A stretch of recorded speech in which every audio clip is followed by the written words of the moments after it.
Vous utilisez peut-être Elementor, et si c'est le cas, vous utilisez certainement les couleurs globales, les différentes variables de couleurs qu'on peut utiliser sur Elementor pour construire son site internet. C'est un outil fabuleux qui permet de définir ces couleurs une bonne fois pour toutes et ensuite derrière pouvoir les réutiliser partout dans l'interface Elementor. D'accord ? L'idée, l'objectif de ça, c'est d'avoir une certaine harmonie sur le site pour que voilà, toutes les couleurs soient bien harmonieuses et éventuellement, si on veut changer une couleur, on a simplement à changer la couleur globale et ça change partout sur le site. D'accord ? Ça, c'est un outil fabuleux. Problème, il a ses limites et c'est le point qu'on va aborder dans cette vidéo. Alors ce point-là fait suite à une demande de Manu dans le groupe Freelance Webmaster francophone que je vous invite à rejoindre si ce n'est pas le cas, il y aura le lien dans la description. D'accord ? C'est un groupe où vous pouvez poser vos questions par rapport à la création de site internet.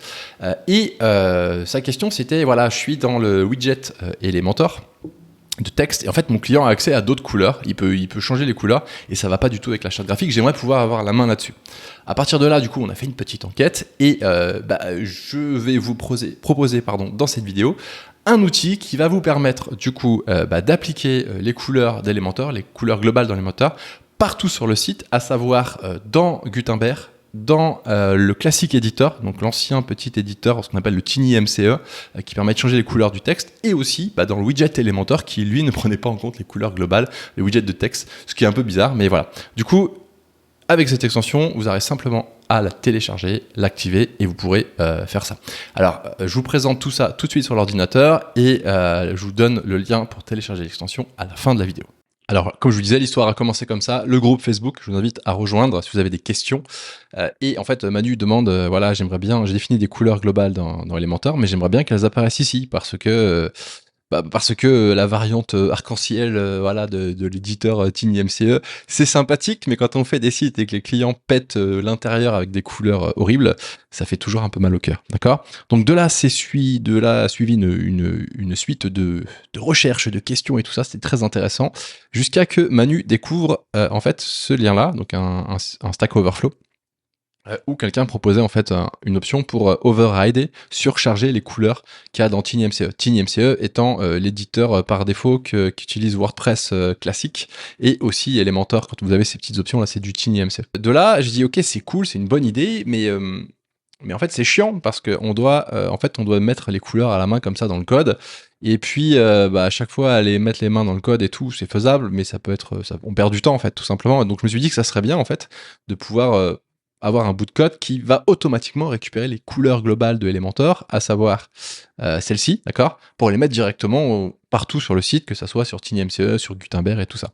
Et donc, je me suis retroussé un peu les manches, j'ai utilisé un peu de chat GPT et j'ai fait du code ici et j'ai créé en fait une extension qui s'appelle Elementor Colors to WordPress Colors. Alors, la cherchez pas dans le catalogue WordPress, elle y est pas, je vous la donnerai juste simplement en téléchargement à la fin de cette vidéo, d'accord ?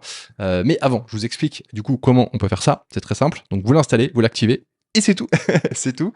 Et à partir de là, du coup, toutes vos couleurs globales ici, et les customs aussi que vous allez pouvoir rajouter ensuite dans Elementor, eh bien, vous allez pouvoir les retrouver soit dans les widgets de texte de Elementor, donc par exemple ici, ok, donc là ça me récupère les couleurs automatiquement, soit dans Gutenberg, pas Gutenberg, éditeur classique, ancienne version WordPress, voilà, j'ai des clients qui aiment bien encore utiliser cette version, moi-même j'ai un peu du mal avec Gutenberg encore, mais voilà, donc j'ai les couleurs, et aussi, et là c'est là que c'est beau, je les ai aussi sur le Gutenberg, bien sûr, parce que on fait des choses bien, voilà, donc là je les ai sur Gutenberg, et je peux choisir aussi mes couleurs, d'accord ? Donc ce qui fait que vous avez besoin de définir vos couleurs qu'à un seul endroit dans Elementor, et ensuite derrière elles sont récupérées de partout, et donc c'est fini les sapins de Noël, et vos clients, et surtout vous, vous êtes heureux parce que vous voyez que vos clients font des choses jolies, même sans vous.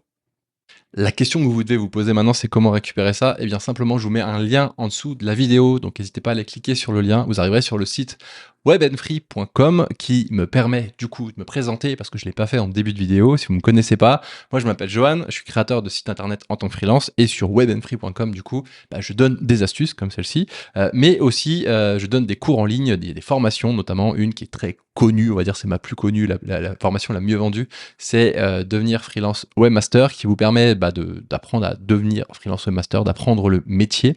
Donc n'hésitez pas à rejoindre la newsletter pour ne pas rater, pardon, c'est mieux, toutes les infos sur cette formation. Notamment, il y a de l'info qui va sortir début juin, donc pensez à vous abonner pour pas rater ça, parce que ce sera uniquement dans les emails, d'accord? Et aussi, n'hésitez pas à aller faire un tour sur les autres formations. Il y a notamment une formation sur la maintenance qui s'appelle WordPress Maintenance Pro, qui peut être pratique si aujourd'hui vous avez du mal à vendre de la maintenance à vos clients. Vous savez pas trop comment vous y prendre. Eh bien, on voit tout ça dans la formation WordPress Maintenance Pro. Voilà. Je vous remercie pour votre attention. Merci de mettre un petit commentaire, genre si vous avez kiffé cette vidéo et que vous avez kiffé ces petites extensions, mettez un petit commentaire, ça fait pousser le référencement vers le haut. Je vous fais une grosse bise. À très bientôt. Ciao.